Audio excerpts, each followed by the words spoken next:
আসানসোলের সালানপুরে একটি বহুজাতিক সংস্থার গোডাউনে আগুন লাগার ঘটনায় চাঞ্চল্য ছড়িয়ে পড়ে। দমকলের দুটি ইঞ্জিন এসে আগুন নিয়ন্ত্রণে আনে। আগুন লাগার কারণ খতিয়ে দেখছে পুলিশ, যদিও ক্ষয়ক্ষতির পরিমাণ এখনো জানা যায়নি।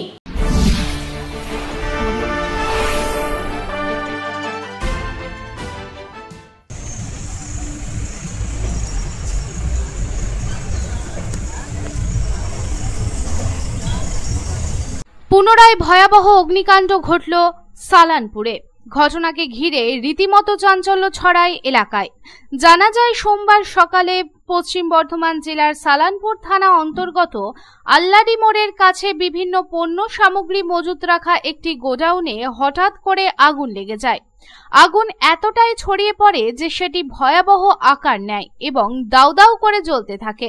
সেই আগুন দেখে ঘটনাস্থলে ছুটে আসে আশেপাশের স্থানীয়রা তৎক্ষণাৎ দমকলে খবর দেয় এবং তারাও আগুন নিয়ন্ত্রণে আনার চেষ্টা করে, তবে তারা আগুন নিয়ন্ত্রণে আনতে সক্ষম হননি। ঘটনার খবর পেয়ে ঘটনাস্থলে ছুটে আসে দমকলের দুটি ইঞ্জিন এবং তাদের দীর্ঘক্ষণের প্রচেষ্টার পর আগুন নিয়ন্ত্রণে আনা সম্ভব হয়।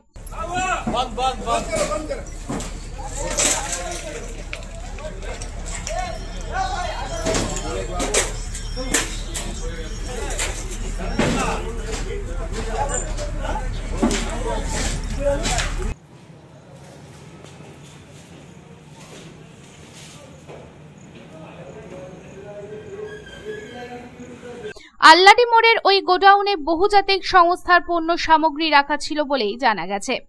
গোডাউনে আগুন লাগার ঘটনায় রীতিমতো চাঞ্চল্য ছড়িয়ে পড়ে। তবে কি কারণে এই ভয়াবহ আগুনটি লাগলো তা খতিয়ে দেখা হচ্ছে। তবে এই ঘটনায় কোনো ক্ষয়ক্ষতির পরিমাণ জানা যায়নি। তবে এই প্রসঙ্গে দমকলের এক আধিকারিক কি জানাচ্ছেন, আসুন শুনে নিই। দেখার মানে আমরা মোটামুটি ধরুন 6:25 নাগাদ এখানে পৌঁছেছি, 20 নাগাদ পৌঁছেছি। বাকি এই সময় পর্যন্ত কাজ করেছি। ওই আপনার 8:30 বা 9:45 নাগাদ আমরা কাজ করলাম। পুরো আমাদের টিম আছে। কীভাবে লেগেছে এটা আমাদের কাজ নয়, এটা বলতে পারবো না, বিভিন্ন কারণ থেকে হতে পারে। ভেতরে এই রয় ট্রেডার্স, এখানে বিভিন্ন কসমেটিক্স আছে, আপনার ওই লস্যি আছে, হ্যাঁ এই ধরনের সব জিনিস আছে।